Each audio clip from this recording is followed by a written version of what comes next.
Good, thank you. Can you see okay? I can. I can see you. You look beautiful. Thank you. Your thick, gorgeous hair always. It's a rug. It's a rug. It's the quarantine hair. Look how long. It's getting so long. It's so long. My hair grows really fast, which is like the good and bad news. You got the good Great thick situation. hair.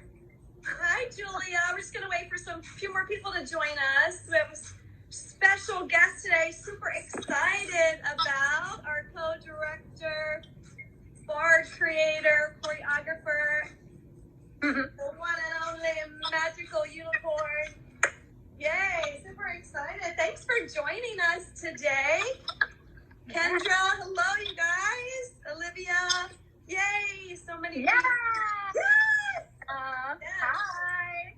So we do Woman Crush Wednesday and saluting and celebrating the cast and the creative team. And today I have like a really special guest on I wanted to introduce you guys to.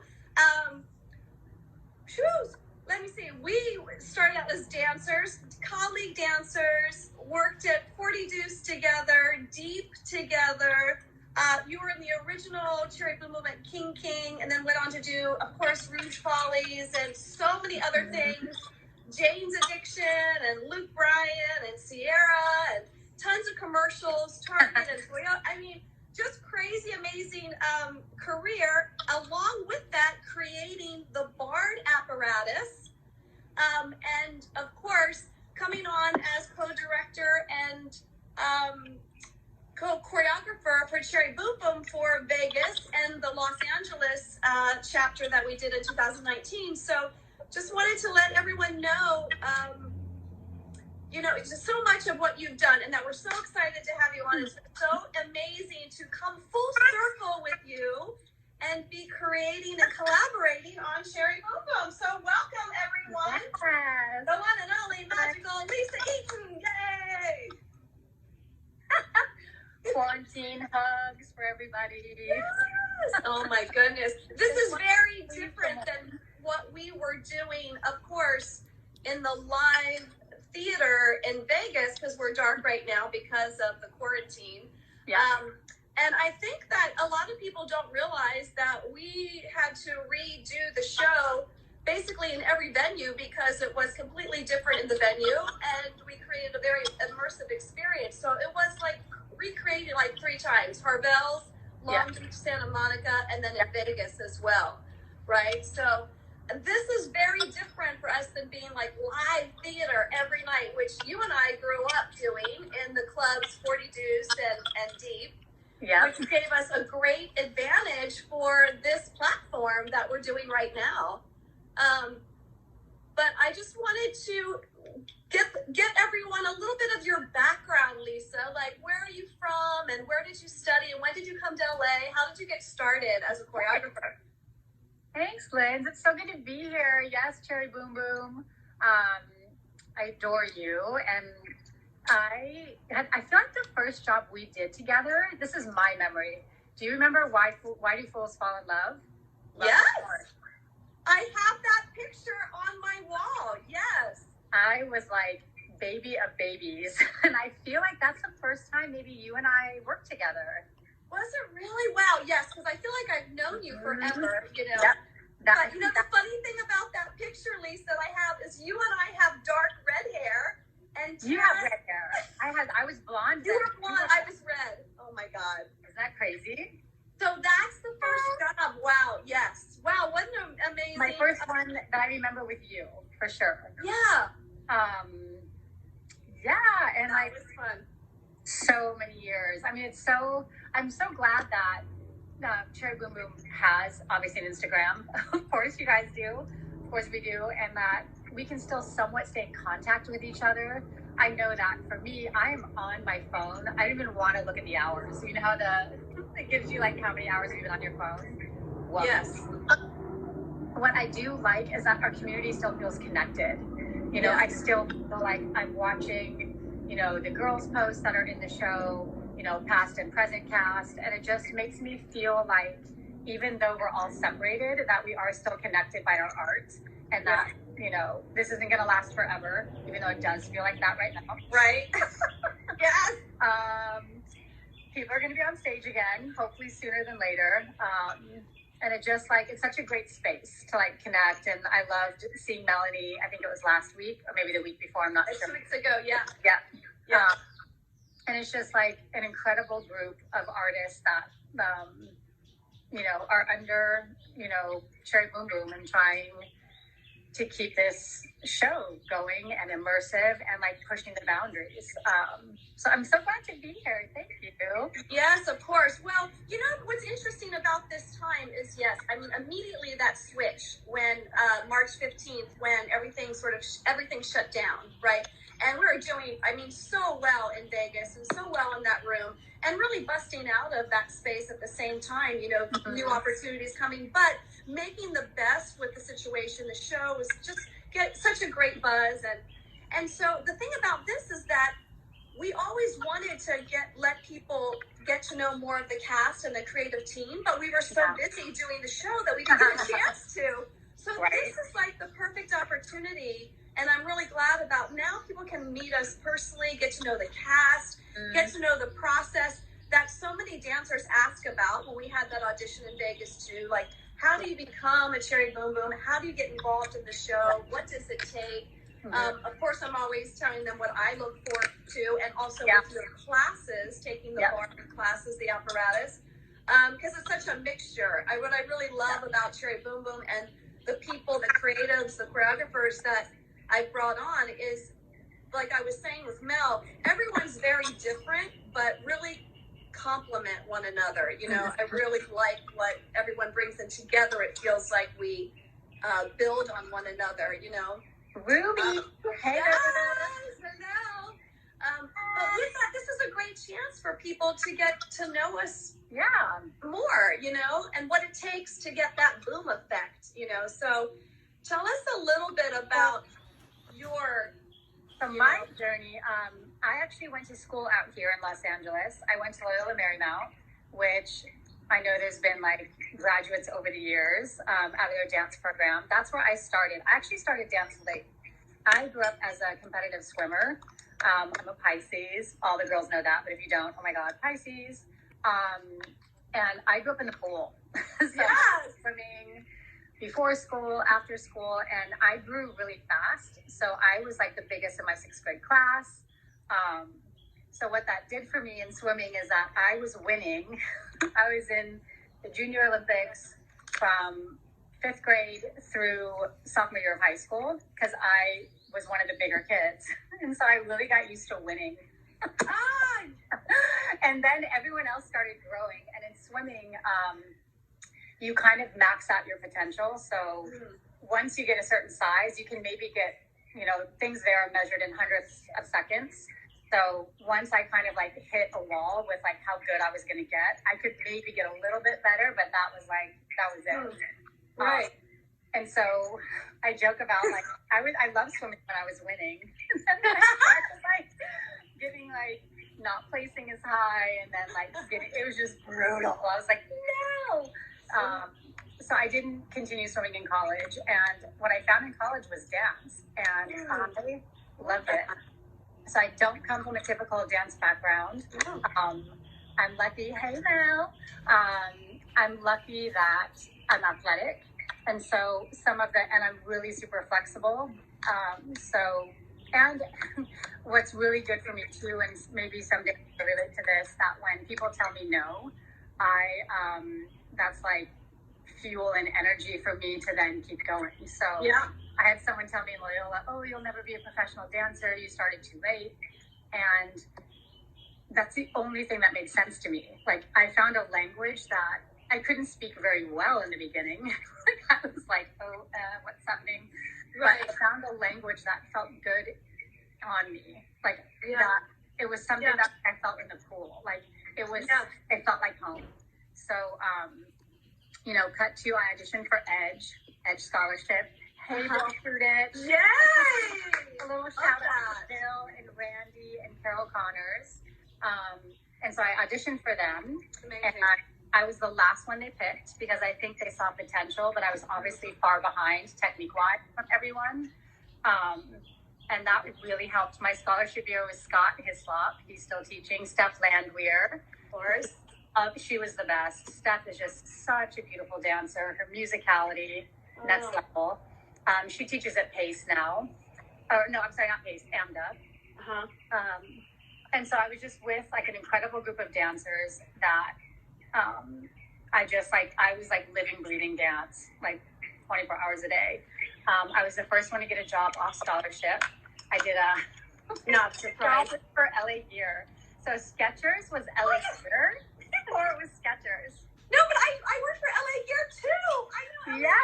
Yes, I did That's that before. amazing. Oh my God. And my roommate was Tara Nicole. Some people might know her. She just choreographed Mary Poppins. She's amazing. That was my dance. Wow. I did not know that you guys were roommates. That's such a great story. So good. And then I was just kind of off and running. Yes. What really helped me in my dance career was improv, and I did a lot of work in clubs. I worked at the Key Club as a go-go dancer. Yeah. I did After Hour Power. Hey, Hannah Sutton. Yes, girl. I did like every go-go job in LA. Yes. Wednesday, Thursday, Friday, Saturday night. And what that taught me was like a flow, like nothing else. I used to work with Mark Martinez. His drag queen name is Flava. So I was like super into that little world, maybe before it was popular. I don't know. Well, I was there with you. I remember doing all those gigs and loving it, you know, in the same way, like just that was regular gig, like, and just that underground world. And, you know, I'm with you. I feel like it taught me so much about improv, and you have to really get to know yourself. And it's just a great exploration of creativity. And I mean, you know, you and I always talk about how it's such a great thing to tell dancers to do. Yes. Either on the side as your regular little gig, because you learn so much. And those years, I cherish those years. And luckily for us, Ivan Kane had created Kane's and 40 Deuce and then Deep, and we got to have that as our like regular job in that you know, in that way. But I learned so much from those days. Like so good. So good. And you know, in that time. So, oh my God, that was the 90s. Some of these like, Marielle, hi. Some of them California, totally fine. But I did, I was lucky enough to always like train everything. And then I feel like, I don't know what it's like to be, you know, a younger dancer training now, but we were encouraged at Edge. Like I had to take hip hop, ballet, jazz. Like we had to take everything. Yeah. And I'm sure people are encouraged now, but it feels like people are more isolated, like, oh, you're a contemporary dancer. And it used to be called modern. It wasn't like just contemporary. And at school, I was trained in Donna technique and like Horton technique. We would take classes with Alvin Ailey's students in the summer out here. And just, I think one of the biggest things that I was given is that is just movement. You don't have to classify yourself. You don't have to be like, oh, I'm just a hip hop dancer. Oh, I'm just contemporary. Because for me, my career has always been mixed. I've been the only girl at the Soul Train Awards, like that looked like me. Yeah. I've been the only one in an all Asian company. I've been like in the modern ballet company, but I did not have the ballet background that other people had. So I feel like if you really, for me, just taking dance as movement has helped me, you know, fit in and explore different ways of moving that I'm not locked in. Yes. Like just one style. I love that. You know. Pisces, you're like, that combination of knowing, no, it's so true because your story, and this is so great how like everyone has such a different story. It's so good to hear your story. You're such a successful choreographer, what you do, and so artistic, and having that athletic background with the artistry and your personality of like diving in and just, you know, just being a creative, flowing with just the creative process and not blocking, you know, you're not someone that is in a box or likes to be put in a box. And I feel like that does, but it does really well for you. I hope that the dancers are hearing this because, you know, and I agree too. I think when you're creative, I used to feel like that when they were like, either are you a dancer or a choreographer or an actress? What are you? Right. But I feel like when you're creative, there is no one box. You're just a creative, you know, Right. clearly with you. And that's so, that just so described. I just feel like that so fits you so well. Like you're. Yeah, I loved it. I mean, I started choreographing in college. I did like my first pieces there. I did a piece in my scholarship show. I asked Bill, I was like, I don't think we were supposed to. But like, one good thing about starting dance late is like, I would just go with it because I didn't know you couldn't. Right? So I auditioned my piece for my dance scholarship, and he said yes. And like the dancer was in it. Stephanie Landwehr was in it. Well, she was, and I think she had so many pieces, she had to like take one off. But Mandy Moore was in my piece from then. Nice. Lonnie Tior was in it, and just like a lot of other good dancers. And because to me, dance is a language and like a visual one that moves me inside. And so I always want to me, it's like talking. So that is the most comfortable place for me to be sharing my insides with someone. I actually don't like talking that much. I'm not like a therapy person. I would rather just like create a day and walk away. That is so you. But that is why I love you and why you're so good at what you do in that way. I feel like the collaboration with us with Cherry Boom Boom, when I was like, hey, Lisa, I want this piece that's like two women towards the end of the show that's really intimate and human and like shows their insides. And then you took that and created Spell, which was all the feelings that I had, and choreographed, created this piece that was exactly and more so of what I was feeling and wanted the show to feel and flow in that moment. So this is such a great, like, that is the way, like, you communicate. And it's interesting, I don't know if anyone's ever said this to you, but being the creator, being a producer, director, I go, hey, this is what I'm feeling. Here's what the show needs to feel like in that moment. And you do that, and you did that so well. Thank you. As communicating with your movement, your choreography. I mean, that's like, because I feel like one thing that I really learned from in other jobs is what are the needs? Like, who are you working with? What are the needs? And like, because there is a story, like people come together, whether it's by accident, to me, it's like divine intervention. So you come to people, there's a story that wants to be told. So I'm never someone that wants someone to tell it how like my body would tell it, because they're not me.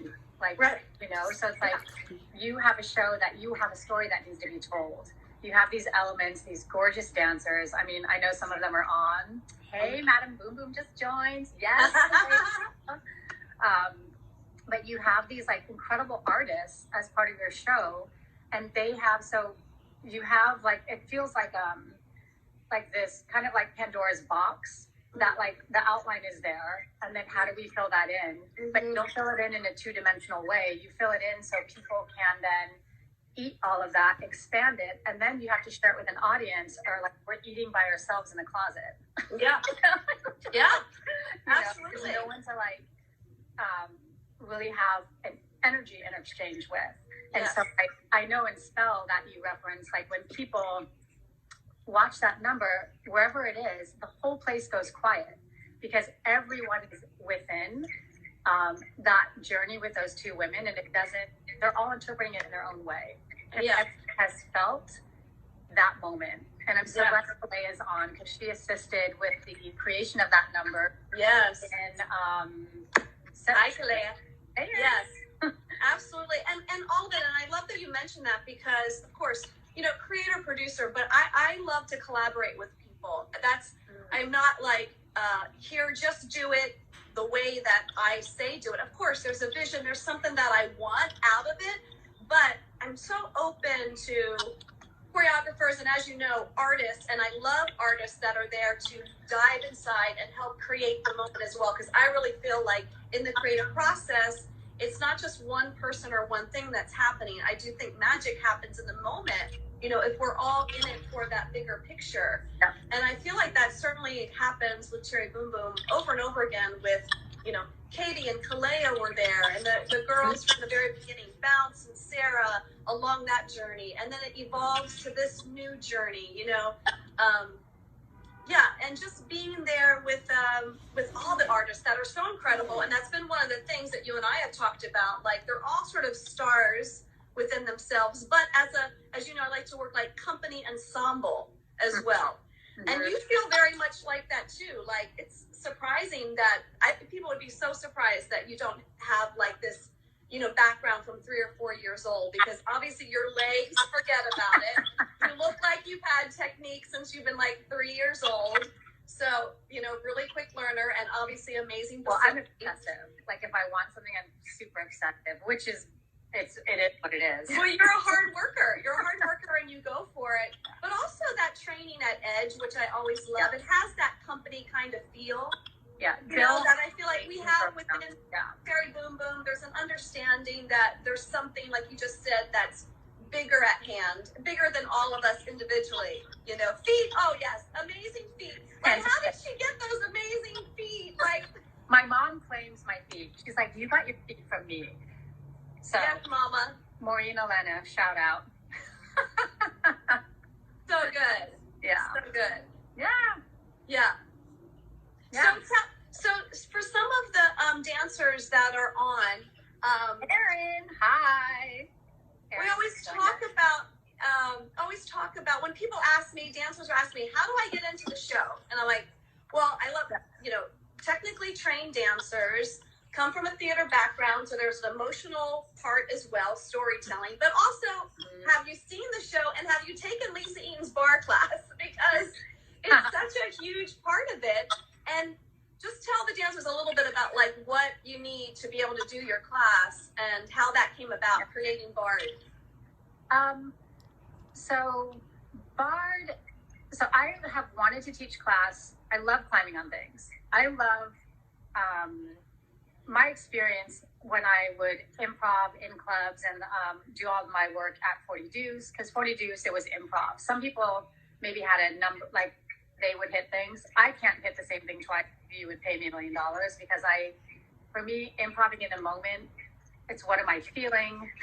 What's in my, what's in my area? What can I hang on? So I really wanted to teach a class that I could start transcending some of those skills from a club into an actual classroom setting. Yeah. So it took me a little bit to figure out, and also what can I put up and take down? Yes. Minimal discomfort. Well, maybe not so minimal. So I basically built things that look like monkey bars. They come apart. I had a circus company. I did a job for a circus company, and we designed it. I was working with a bigger cage, so it is plated, it's tested, it's copyrighted. So and it is built for humans. So once I started working on that, I think what I notice about dancers is that we can really get in our head. So the head is good to like check things. Like a head is good. Like I have to learn someone's style. So I'm going to use my head. I'm watching them and I'm going to like remember what this count is. And then I start plugging my body in. So then I like do whatever this count is. But what I notice, what slows people down is they stay in their heads, and your head is just going to like totally mess with you. I don't know very many people's heads unless they're like that fabulous cheerleader guy from Navarro. That's like, hey girls, wake up, you look amazing today, let's do it. You know what I mean? Like usually our head is like, oh shit, you're not doing this right, this isn't good enough, do I have the right outfit on, or my you have all this weird stuff happen.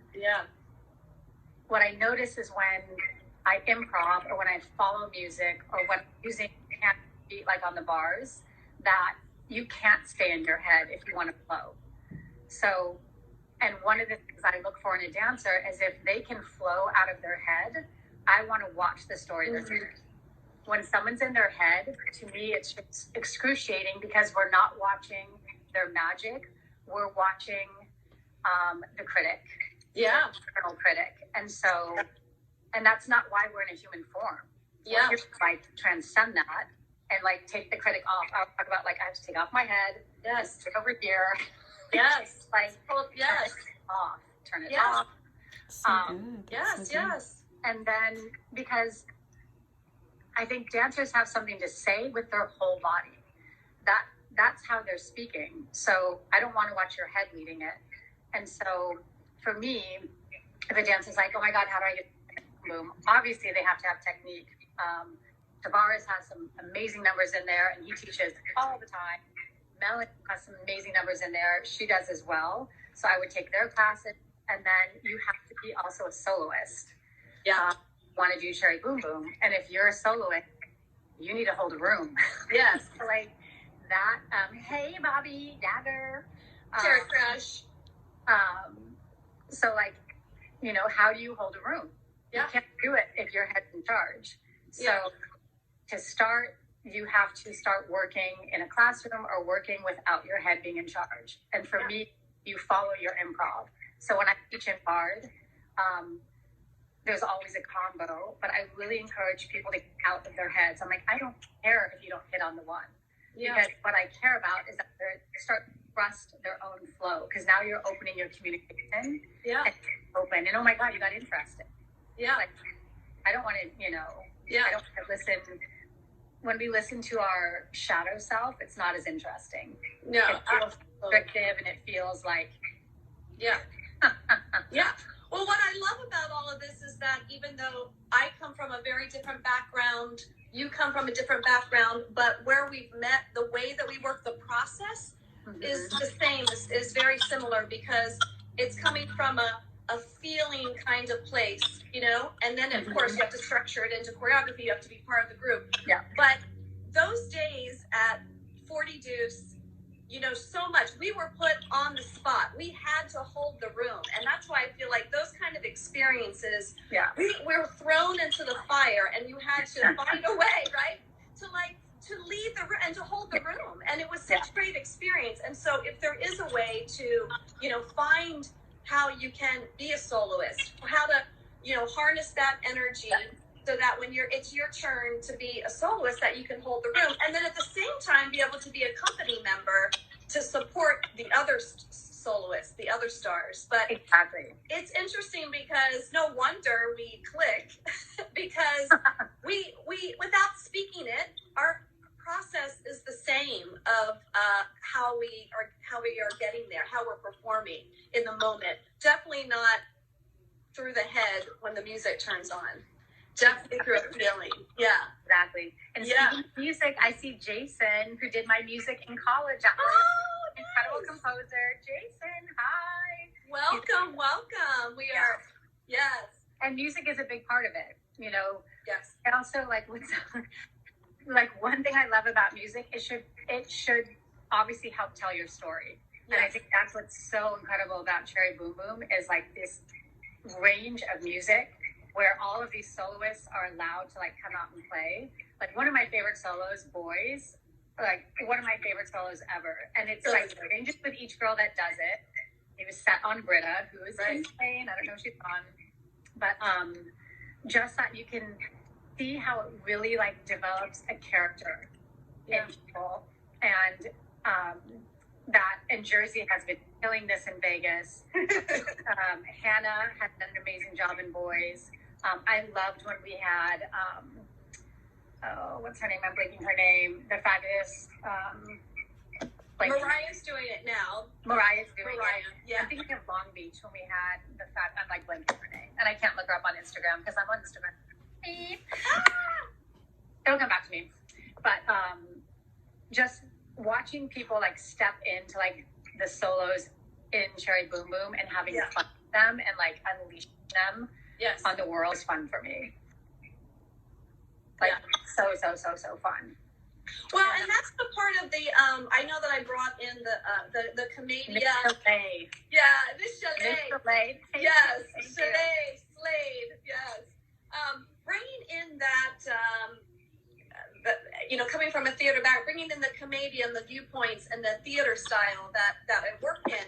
It's like, and with you again, develop those characters that, they're set there, but we never want someone to just feel like they have to do exactly what that person did that it was created for. Because as in theater, you take that structure and we say share it, and then you discover your new part. part in that. You discover how you would do it, how Britta would do it, so that it's not being obligated to the choreography. The choreography is there as a template, and then we allow that artist to develop that artistry even more so within that song, that music, that solo.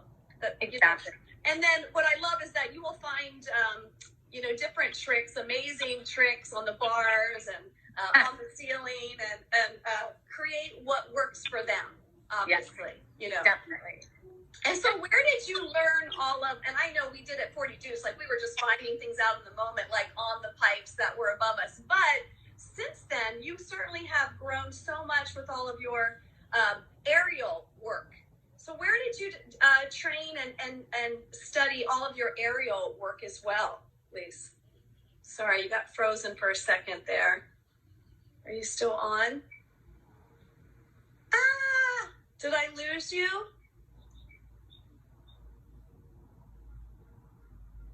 Oh, shoot. Can someone tell me if they can?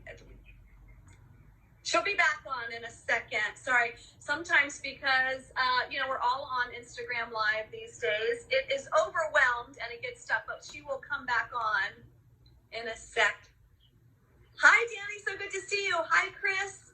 Hi, Jazz. Thank you guys for joining. There she is. Our guest today, Woman Crush Wednesday, is the incredible, magical Lisa Eaton, and she's back. Yay! I was like, I know you got frozen. So I was like, yeah. But it's been happening so much because it's just overloaded these days because we're all like... Everyone's on Instagram Live because this is where we are. We're in our houses. Hey, house. Hi. I love your place by the beach. It's so amazing. So amazing. And right down the street from Harvell's, which has been very convenient. I know. Which, by the way, we have a show coming up May 28th, or it might be rescheduled till June or July, but this will be back at Harvell's for sure, and back to Vegas as soon as we get the go-ahead and figure those things out. I saw your little face. But I was asking Lise, so all the Bard stuff we kind of, figured out and had to do on the fly when we were 40 Deuce. But what about all the aerial stuff that you've have studied, and where did you learn all of that from? Basically, I should just say, I just love climbing on stuff. When I was little, I can't imagine being a little kid now because all my friends, that have kids are they're in a play date. They can't, I was up trees all the time. I wasn't really highly supervised, which is a good thing. Yeah. At least was from my story. And we did a lot of hiking and jumping into the reservoir. When I think back now, I'm like, that might have been sketchy.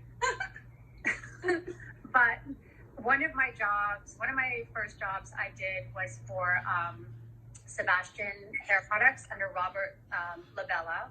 Yeah. He's a creative director. And so in that job, I was in a harness and I would be in the proscenium of a theater, probably 80 feet up.